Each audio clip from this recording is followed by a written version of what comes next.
Hey guys, this is kind of a silly little video topic, but it's Saturday night. I'm waiting for our dinner to be finished baking and wanted to get something off my chest. So does muscle weigh more than fat? I've seen a lot of comments about this statement or question lately and people taking a position that I don't necessarily agree with. So this might be an unpopular opinion, but, and actually if you're watching, leave a comment below if you think, or what do you think is the answer to the question, without hearing what I'm going to say. Does muscle weigh more than fat? Let me know before I tell you what I think. All right, there's a delay, so I'm not going to wait for it, but hopefully you posted it if you're watching the replay. So here's what people always say. They're like, I'm so sick of hearing that muscle weighs more than fat. A pound of muscle, a pound is a pound, whether it's muscle or whether it's fat. Okay, nobody's trying to say that. Nobody thinks that a pound of muscle weighs more than a pound of fat. We all know a pound of bricks or a pound of feathers is still a pound. We know that. Nobody's saying that's not true. Okay?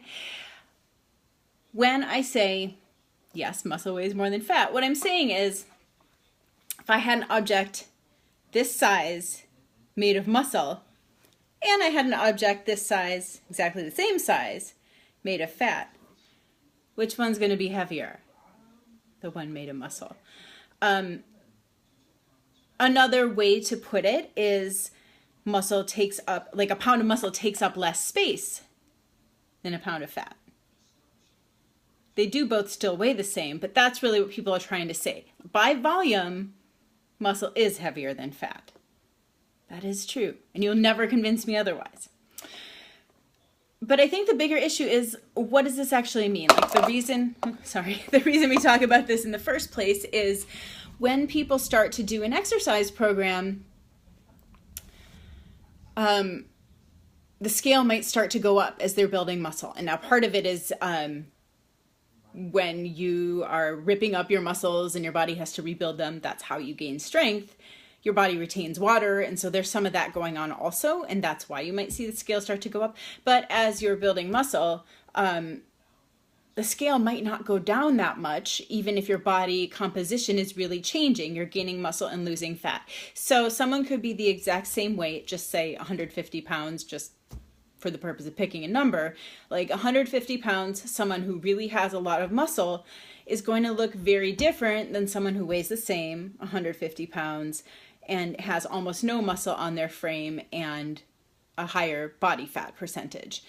And of course, height matters too. But say you're 150 pounds, two people the same height, a lot of muscle, a lot of fat, they're going to look really different. So you could really change your body a lot and get a lot smaller by gaining muscle and losing fat and not really see the scale change that much. So that's really the point when we say muscle weighs more than fat. Thank you for the thumbs up, right? I can't tell who's watching, but thank you. That's really what we're trying to say when we say muscle weighs more than fat, and people are getting really hung up on this a pound is a pound thing. We all know that a pound is a pound. That's like beside the point, and nobody's saying that it's not.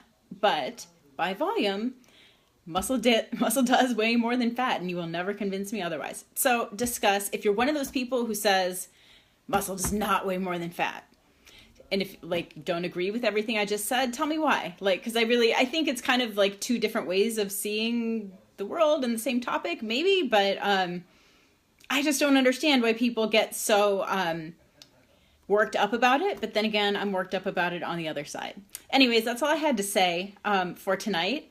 Just wanted to put my official opinion on the record about this. I'll see you guys later. Hope you're having a good weekend.